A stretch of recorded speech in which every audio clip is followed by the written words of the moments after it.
Google, we could sit here for 8 hours and talk. I'm not sure how many people are really interested in that, but hello, everybody. We are live.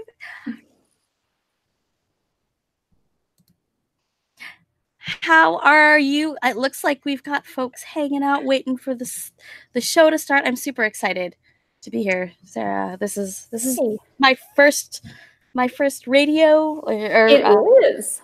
Yeah. Well, welcome everyone. This is the Renegade Society Radio show, and we're here with Terry Litorco, and I am Sarah Erickson, and Terry is our newest member of the team. So that's very exciting. How's it going? It's good. How are you doing? I think it's a good day. It's been a good week. It's been a busy week. We do a lot of stuff always happening. Yeah, we needed you badly. Have we broken you yet? That's the next question. There is. I won't break. I'm stronger than I look. I'm like an ant, like a carpenter ant. I can carry many times my weight. Oh no, this is really sad. My aunt just died last week, actually. Oh, no. I had a pet aunt. My aunt, my aunt. You had a pet? Well, you keep bees, right? So like it doesn't surprise me that you had like an ant. You had one ant or like a colony? I had one. She was having a hard time having a colony, but that is beside the point. We could talk for a long time about ants and bees and things, but I really want to talk about you because I know you sort of well now, but a lot of our fans probably don't. So why don't you go ahead and tell us just a little bit about yourself? Well, hi, my name is Terry, and I have it's like a job interview all over again. I have been playing games for it feels like a long time. I've been in the gaming industry mostly through my involvement with Geek and Sundry. So you might know me from there. I started on the Geek and Sundry Vlogs channel, and I have since moved on to then work as a writer for the editorial side of the site. And then I was the editor for the site for a couple years before jumping ship and coming over here to the publisher side. I thought, I've written about games so long. I really want to be a part of the side that makes games. So it was really, really exciting to join this team. And I'm so excited because the games coming out of Renegade are some of my family's favorites. When I started up and when I first met you, Sarah, I know you said, hey, try this game out. And that was like my first game with my daughter was Castles of Caladale, which is like an incredible game that you guys made. I still love Gravwell to this day. My husband played it at a roller derby tournament, and he brought it back and he was like, you need to play this game with me. And we played it like all night that first night when we got it. And I was like, this is an amazing game. It's like totally me. I love spaceships. Yeah, you might have also seen me. I've done some videos on YouTube painting miniatures, specifically for Renegade. I've painted these miniatures. I've painted some Power Rangers, and I've got Pumpkin Wrapper kicking around as well. And yeah, I've been just a really big fan of games for quite some time. I've been talking enthusiastically about games on the internet for a few years now, and yeah, I hope to continue to do that as many more years. Well, we certainly appreciate your enthusiasm. But more than that, I think that one thing we were really looking for in somebody in your particular position was that you are really good at drawing communities around yourself and helping them to get more enthusiastic like you are, and really getting them to continue being a community, which is something that's strangely hard to do. So do you want to tell us a little bit about that and how you've done that in past communities? So I have done, community has been a part of my career my entire life. Like not to give away my age, but I've been, I was doing the internet when MySpace was the place to be. Like I was interneting, as we olds like to say. I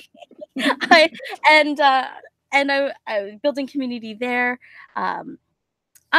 and I, like, one of my first jobs out of university, I was working for a company that did crowdsourcing, but was doing crowdsourcing to create software, and so we were building communities around that.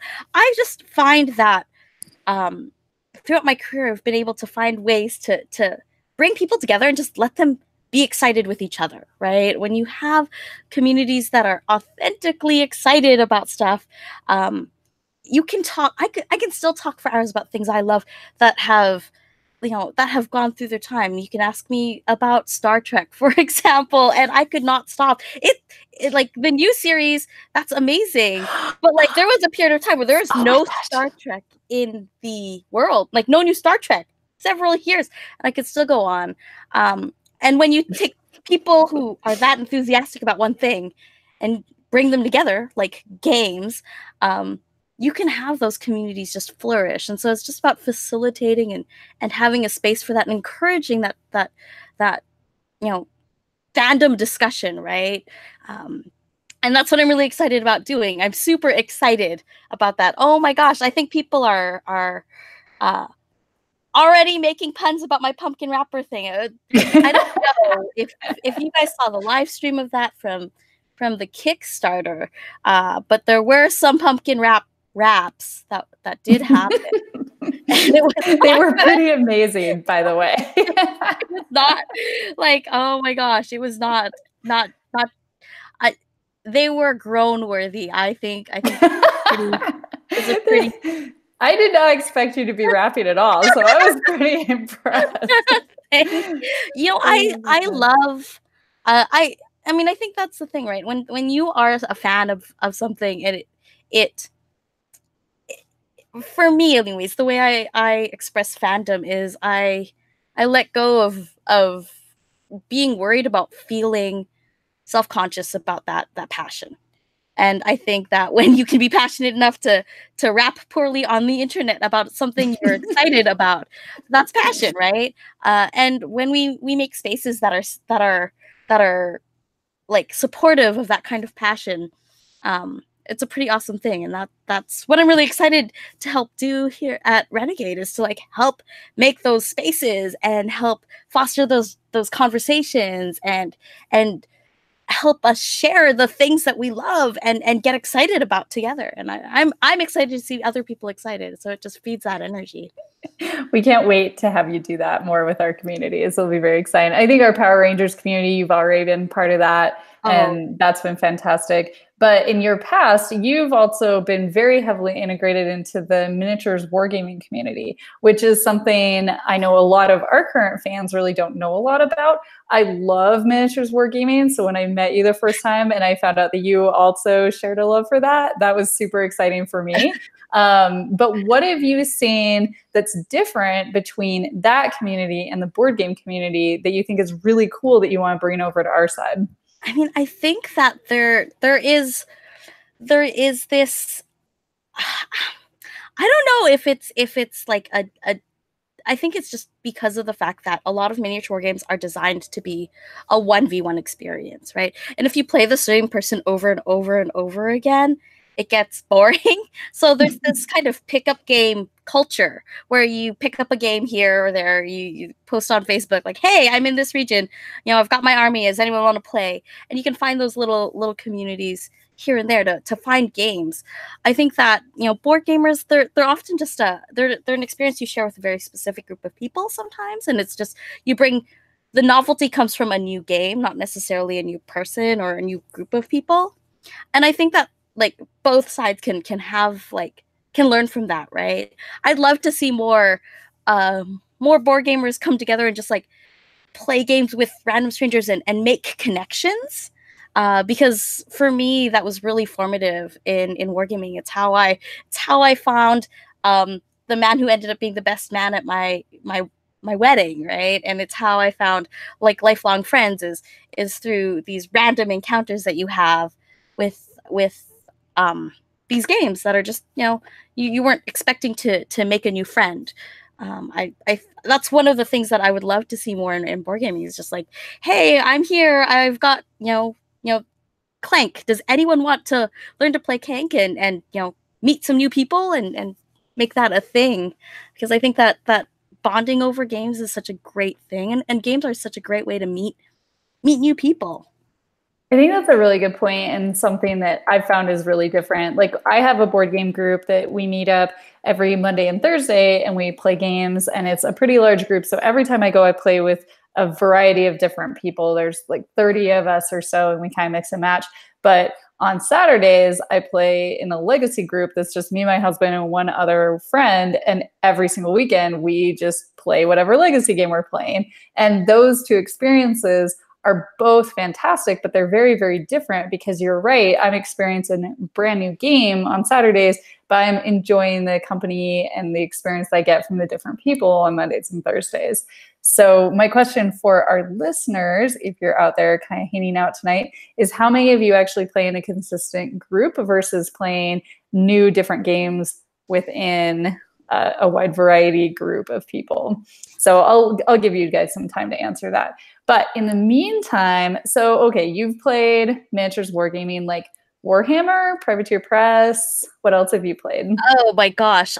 So it doesn't help that so I married a miniature wargamer, and that's like when I say the first hobby game I really played, like, that wasn't like a mainstream game or a classic game, because my father taught me chess when I was 5, so I always played that growing up. But the first hobby game I played was Warhammer 40,000, so it was pretty deep. I went kind of like overboard into like the super deep end of that side, that super niche. But since then, I collected and played Warhammer 40,000. I've played War Machine. Signar Blue is a color I do have. Signar, always match. I actually, have a Grimkin army as well. I'm collecting and playing A Song of Ice and Fire, which is like the ranked battle game. Based on the George R.R. Martin books. I'm playing an indie game that I feel like it's only available here in North America, like at 2 cons. That's the only place you can buy them. Called Bushido, which is just this really small indie game made by a group of guys who really loved confrontation. And so it has this feel of confrontation, and so that's. Wait. Do you mean confrontation like the old French war game? Yeah. War game. Yep, I know that one. So it's like a spiritual successor of that game. That's cool. But it's set in like a fictional East Asian culture, and I was like, "There's a war game with brown people."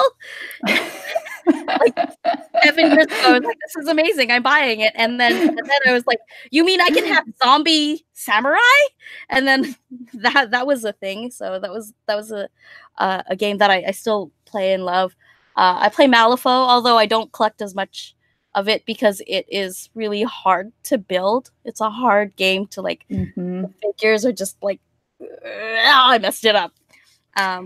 Yeah, the interesting thing to me is that there's all these war games that really come down to you have dudes on the table, they move towards each other, and then you smash each other a whole bunch and roll some dice. Yeah. But which is, I'm not bashing that in any way, but I really like whenever some of those games do something a little bit different, like using poker cards, for example, or like Blood Bowl or Guild Ball. Like they're doing something really different, and I feel like we're almost spoiled in the board game industry where literally every single box is a completely brand new experience. And there's something sort of like satisfying and comforting about playing a miniatures war game because it's kind of the same. It's solely weird. It's weird to say because like when I talk about like my expectations are very different when I get like when I try a new miniatures game versus a board game. I think that when I try a miniatures war game, I want to see like what are my choices that are available to me, because ultimately it's all like move guys, roll dice, kill. But like when they're like, hey, our miniature war game innovates because we happen to have worker placement and cards, but also you roll dice, move guys, and go rah, or we use poker cards and to move guys and go rah, and like there's the innovations in the miniature wargaming space are very, very incremental. But the differences are they tend to be in like the technology of the model, right? And so like that's when you're just like, what do you mean I have a model that's 1.5 feet tall and it's crazy and it's all of these things. It looks like it's floating in the air. But I think that too, like they've affected the other side, right? It's gone the other way where I see now like I would have killed for models this beautiful and this detailed in a game world like 10 years ago. Like the I feel like board gamers now are getting the benefit of all that investment in technology on the miniature side, and they're getting game components that are utterly out of this world, and that's kind of working as a gateway for miniature gamers to come into this space and say, what do you mean I don't have to roll dice, move guys, and kill people? I'm building something, or I'm cooperating. You can cooperate with people around a table. That's a new experience. Yeah, that's pretty exciting. So you love miniature wargaming, not only for the play experience, but also for the hobby part of it. You're an incredible painter. We've enjoyed watching your painting videos already. But you also like role-playing, which is something that as Renegade, we've been sort of dipping our toes into a little bit. So what can you tell us about your experience as a role player? So it's interesting because I came into it with my first role-playing group, and like my consistent role-playing group now is still like my group of friends who I met playing miniature war games, and it changed the whole dynamic of the kind of role-playing games we ended up playing, because when you play games where the only solution is to kill things, and then you play an open world game, it still feels like the only solution you have to everything is to kill things.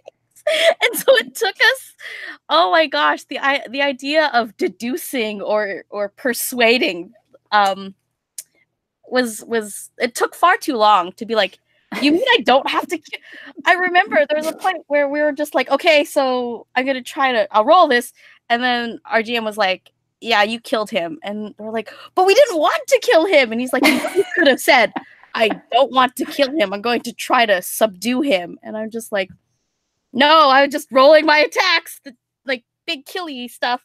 We never occurred to us that we could like try to subdue someone.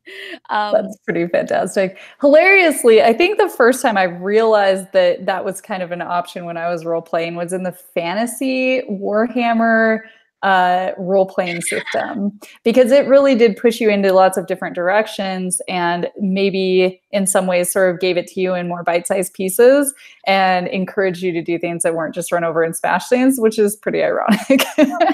I think it was bad because like we had been primed as Warhammer players, like we were playing Inquisitor, which is still like a bit of a miniatures game, had models to go with it, and it's not like you read stories about anyone who didn't like the solution in a grim dark future is never like peace. It is like diplomacy. Like that's not how it works. And so like we're never it was a different thing to try to unprogram that. And like I think that's why I enjoy the breadth of games now, that I didn't used to have the appreciation for. I wasn't able to get like games that aren't like smash kill burn, right? Like, and like having fun toyetic games like Fireworks was one of the games now I play with my daughter. There is no comparable experience in any other realm of gaming that I have touched that is like that game. It's like it's delightful because you can like have that experience.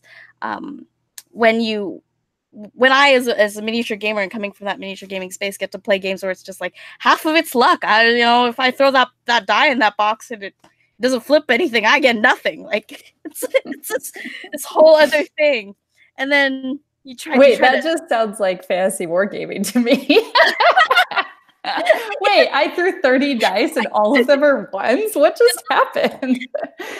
It's a kind of, but like when you make the dexterity quality of the game makes you feel like you have skill. The way that like when you're rolling that many dice, it makes you feel like you have skill in your list building and strategy, but really you're just like rolling a pile of dice, right? It's true. I think that it is. I think that there are so many things that we can steal from each other, steal and borrow. And I would love, like, one of these days I'm just like, I would love to see like a role-playing game that has that toyetic quality where we're seeing some of that now, right? We're seeing some of those like the Jenga tower role-playing games and that sort of thing, right? Like we're seeing the blending of the genres in this era. We are living in a wonderful, delightful, exciting time to be a gamer, because like you get to taste, you get a little bit of everything, and you the world is so open and there's so much experimentation going on that I'm just like, I'm so excited by all of it. Yeah, board games are just super crazy right now, and there's so many of them coming out. Speaking of which, we were at Gamma last week, and unfortunately, you did not have an opportunity to join us, as our listeners probably also did not have the opportunity to join us. So I figured I would show you some games. Does that sound good? So excited. Gamma stuff. So exciting. So Gamma, for anyone who doesn't know, is the Game Manufacturers Association trade show, which means that anyone who's a distributor, publisher, retailer, even some press, meet up in Reno, Nevada, and we all just get a whole bunch of business done all in face-to-face meetings all at once. So one of the things that I did last week is get a presentation together that showed off a whole bunch of games that we have coming down the pipeline for some of our retailers, so that they could take that information back to their stores and then share it with their fans. So I'm going to show you a couple games. One thing we may have talked about last time, this is actually the next game we have coming out. This is Hex Roller, and it is a game by the designer that did Nations and Nations Dice, which is super exciting for me because I love both of those games. And this is a very German roll and write, which means it is abstract. They're very simple rules, but they're great decisions. This is a really puzzly game, and you can play it as a solo game if you want to, or you can play it up to basically as many people as you can fit around a table, which is really nice because sometimes, like at the end of game night for us, we've got 30 people in a room who all want to do something together. And so we can throw this on the table, and that actually works out really well. So I'm excited about that one. And I love roll and writes. They're just one of my favorite types of games. And then speaking of Germans, one of the next games we have coming out, this was actually not quite a real copy yet. It's a fake one. Sorry, I made it myself. But this is by Stefan Feld. He recently did Trajan with us. Well, Trajan came out a long time ago, and we recently republished it. But this is a two-player only game, which is something I don't believe Stefan Feld has done before. And it is a push and pull sort of tug of war battle between the two presidents, John Quincy Adams and Andrew Jackson, who were fighting to be president at the time. So if you really like the political intrigue, really like that tug of war type battle, that is what this one's going to be. And this is coming out in early May. It's really exciting because like that's a really compelling and like diplomacy driven theme for a Feld. So it's going to be really interesting. Yeah, if you don't know Feld very well, he's done such a huge variety of games, anything from Castles of Burgundy to Bora Bora, Amerigo. They always have this historical sort of tint to them, but I think this one, more so than his others even, is really just drenched in that historical, interesting stuff that happened. I think it's really timely too. Like, this was the very first political campaign where people were really mudslinging and trying to get the people to know who that other guy really is. So it's kind of an interesting, timely game. And this actually is like on the printer right now in Germany, being printed, and we will have press copies of that next week, which is something you get to deal with and I don't have to deal with. Yay! Yes, that'll be exciting. All right, so then we have that one. We also, this is another one that we talked about quite a bit during the show. This is Lanterns Dice. So this is another roll and write by Foxtrot Games, who also worked on Lanterns with us and has done a couple other fantastic games.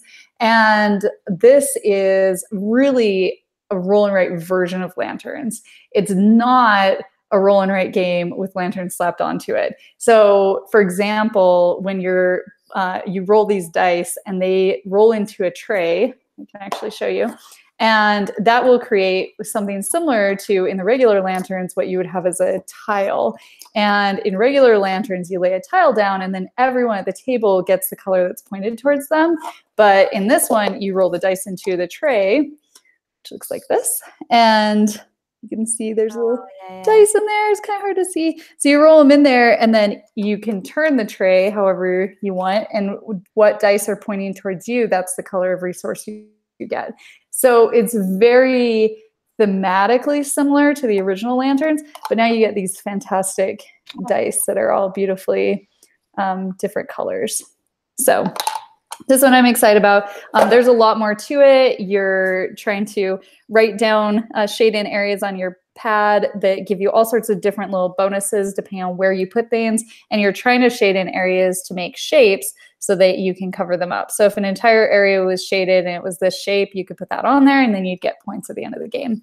And also similar to regular lanterns, if you are the first person to get to this shape, you'll get 5 points, but then the next person who gets there is only going to get 4 points. So you do want to be fast when trying to complete those goals you're working on.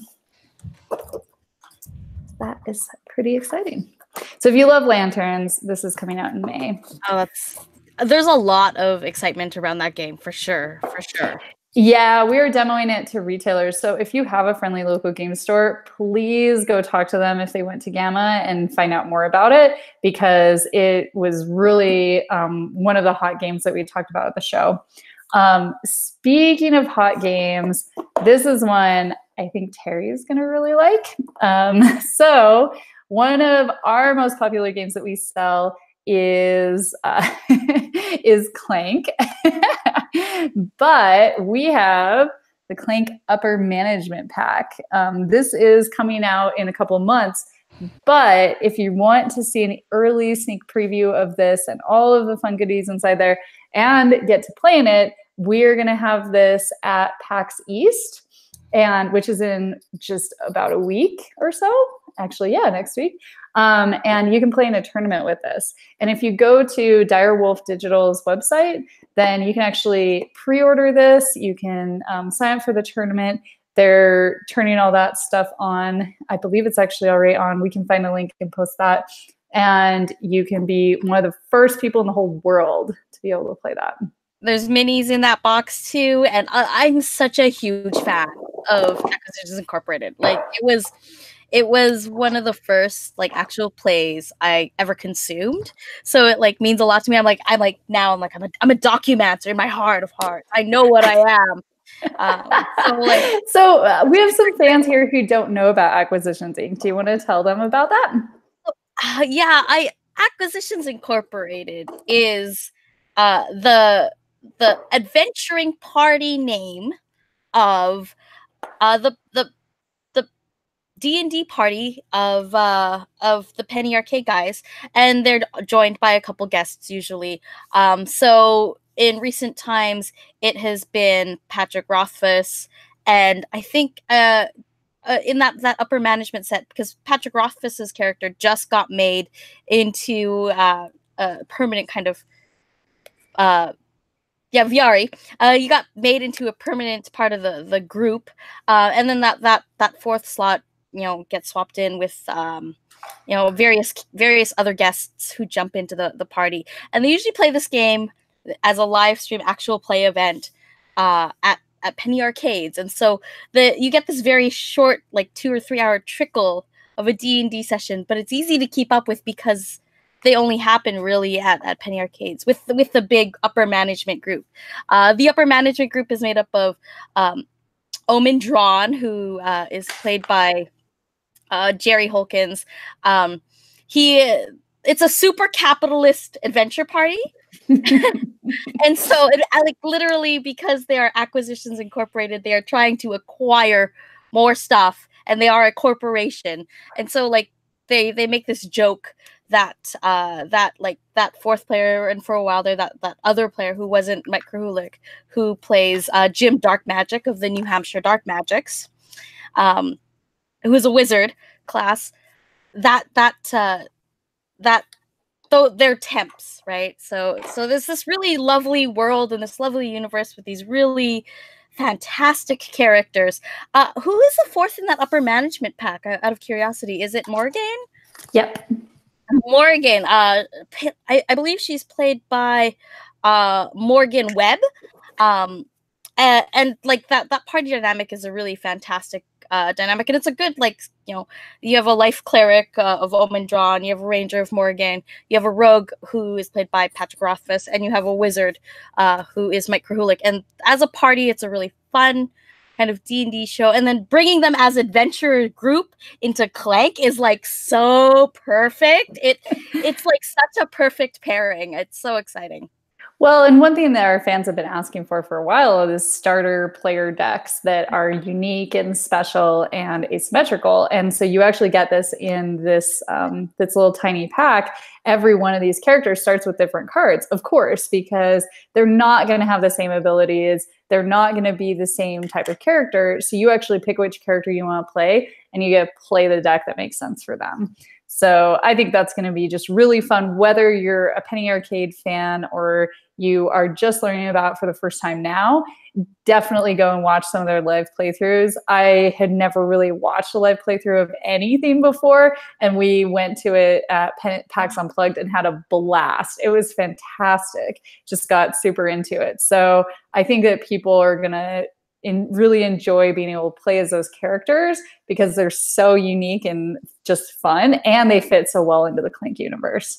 It's a perfect, like, as someone who's like loved Acquisition Corporate for a long time, that is a fantastic, it's such a great way, and it's such a great way, even if you're not familiar with those characters, again, like, they are 4 different distinct archetypes of dungeon explorers, right? So you don't need to have that specific knowledge to really appreciate, like you said, the asymmetry of the design, and just everyone having something different and you know, arguably different kinds of utility, right?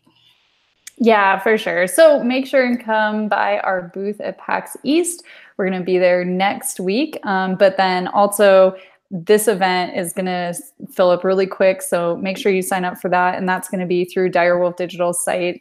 And then make sure you stop by their booth and say hi as well. It should be fun. Another thing that they're actually doing at PAX East that we are supporting them with is this new game that we just announced last week. We had several announcements during Gamma, but this was one that really got a lot of attention. We are helping them out to get this out to all sorts of friendly local game stores. This is Game of Thrones Oathbreaker. So this is a social deduction game for 5 to 8 people with all sorts of fantastic imagery from the TV show, all sorts of good, sneaky things that you can do to people and try and get them to not guess who you are. It's that type of social deduction game. We're really excited to be able to be part of that. So that should be fun. And they will also have the very, very first copies of that off the line at their booth at PAX East. That's such an exciting game. And I mean, especially with like the show wrapping up, it's what a great way to like have that experience, right? You bring your friends who, you know, come to your watch parties. Like, I think Game of Thrones for me has always been like a bit of a social kind of community thing too, right? We all come together, we all hang out, we watch the episode, then we have our emotional feels and like the expressed like aftercare, Game of Thrones aftercare. Where you go through that process. It's gonna be really exciting. Like, I'm excited for that game a lot. Yeah, I think it's just such a good fit, right? Like, you're already dealing with an IP that has to do with political intrigue at every corner of itself. So having that as a social deduction game is going to be awesome. I cannot wait to get that on the table and try it out. I just got back from Gamma and we had this copy just airshipped in from China. So I've not gotten a chance to get on the table. I'm really excited to do that. So we'll have to talk about it more during the next show. Oh my gosh, we can talk about our houses and how we feel about the other houses. I'm rereading the books again too in preparation for the show. So I'm like, I know there's a serious departure, but like it just gets me back into that place. Nice. And yes, the last season starts on April 14th. So we're getting pretty close to that. Yeah. Should be very exciting. All right. What else do I have over here? Oh, this one. I'm super excited about this too.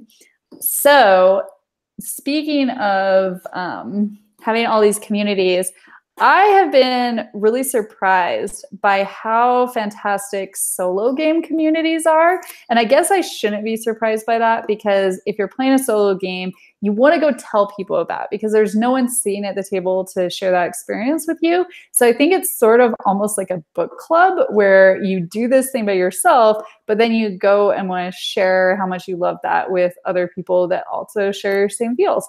So we are putting out Proving Grounds, which is a solo-only game, but we've had tons of excitement in the solo-only community about it, because there really aren't a lot of other games that were built from the ground up as a solo experience. In addition to the game being created that way, we really feel like you need to have an entire whole narrative immersive experience when you're playing this type of a game. So we worked with a beautiful, fantastic author to create a narrative novella that goes with this.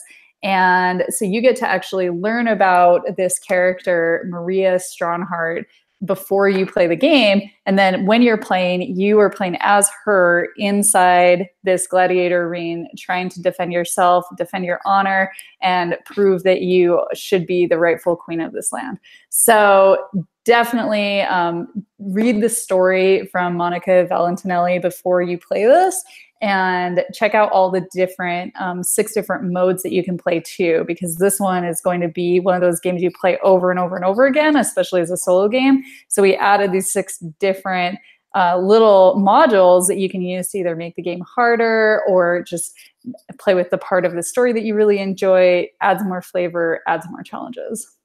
It's so exciting. I'm so excited to like not only see like the community that comes out of that game too, like for Renegade, but just to get into like an immersive literary world. It's one of the things I love about miniature wargaming, and I'm seeing that level of immersion in board gaming and tabletop, especially in a solo experience. That's super exciting. And like, there is no reason that any airplane flight has to be boring ever again. Like that is my thing. The TSA can take my phone, they can take my tablet, they can make me go on that plane, but I can bring a box of cards and a book, and they can't take that from me. So that's so true. I've played Honshu probably more times on a train than I have on a table. That's pretty awesome.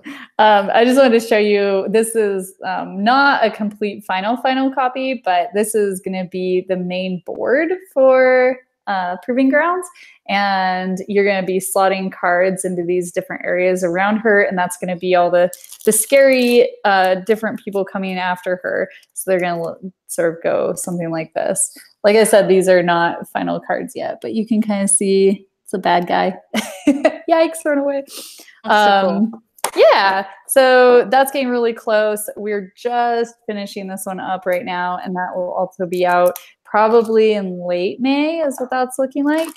And we're going to get some review copies out so you guys can see how that works and really get a good feel for it. Also, one other cool thing about this is that Direwolf, who does Clank with us, we talked about them with Game of Thrones, they also are making an app for this that is, it's going to be part of our Renegade Games companion app. So if you already have that on your phone, it'll get updated and you'll get to use that to really enhance your experience again. You'll hear the noises of the chariots coming towards you. It'll help you with setup so you can organize that, and it'll just be part of that free app. So make sure you download that. It's very cool. Fantastic. I mean, I think if you don't have the app already, I can't recommend it enough. Like it changed the way I play Clank. And so if you have the games, I'm really excited to see that it's going to have app integration. Yeah, I think we want to add that more in our games. Like, we really want to make sure that people are getting the best experience possible. And I like that you don't have to use the app. Like, if you just want to use a 1-minute timer, this is a real-time game. So you can just set that on your phone. You can grab an egg timer, whatever you want. But if you have your phone and you want to have all those noises and all that cool stuff going on, it's free. It's just there. So that's really kind of a bonus. Cool. All right, what else do I have? Oh, this is kind of neat. So Gamma is definitely a retailer-oriented show. So one thing that we announced to retailers that was coming up is the Level Up loot box. And this is something that is similar to a previous product we made called the Renegade Santa's Renegade, sorry. Basically, it's just a box full of really cool different stuff. And I'm not going to show you all of the contents quite yet. We're going to spoil that later. But it's a whole bunch of really cool little extra promos for a ton of our different games. So I've got Clank in there, T-Dragon Society, Reichholt, Altiplano. There's just a ton of really, really neat stuff going on. So there is one thing I wanted to show you, though. There is a meeple in here that is for a game that we've already released that you haven't seen this meeple yet. It's a start player meeple, but if you can guess which game it's for, there's only a few of you, so hopefully one of you will figure it out. I will send you a copy of this game after the show. You guys ready for this? It's always fun to get free stuff. All right. Oh, Jeff is already guessing things that I'm not going to show you. He's just randomly guessing. Hilarious. Oh, but you know, it might not be one of those. All right. Are you ready? Here we go. Ooh. I love this game. That is cute. Oh, that's a huge meeple. Like, it is actually pretty big.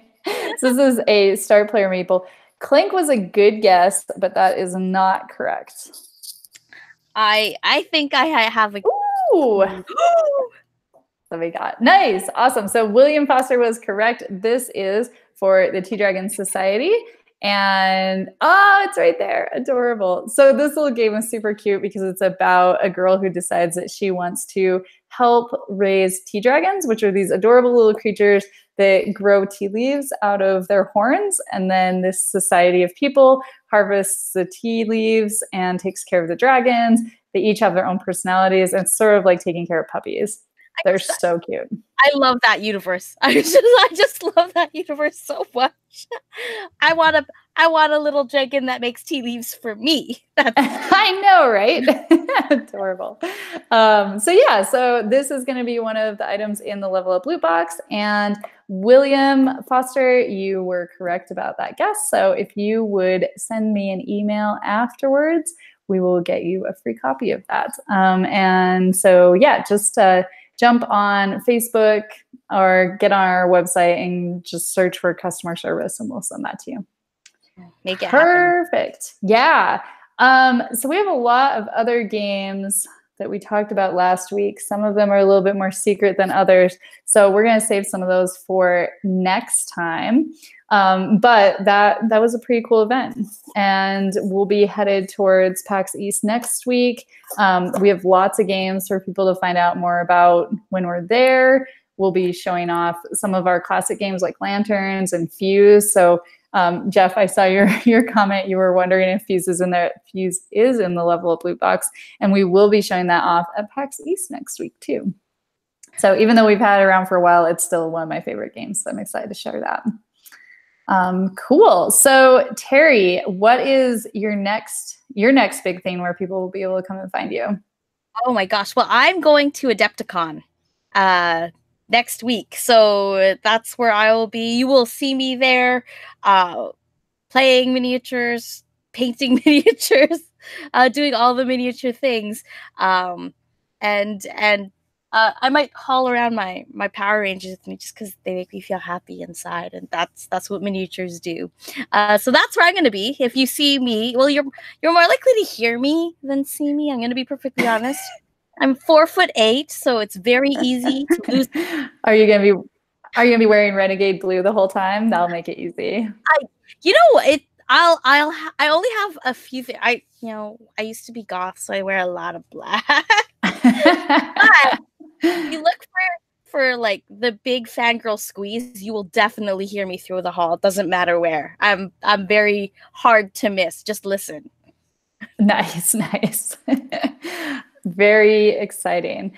Oh man. Okay. So one other thing, sorry, I forgot to mention about PAX East. There are only 6 days and 5 hours left to order this exciting event thing that they're doing. So I'm just going to post a little thing about that right there. But yeah, so if anyone is at Adepticon next week, you can also find Terry, or if you're at PAX East, you can find us there. And that is pretty much our show for the evening. So we really appreciate all of you coming.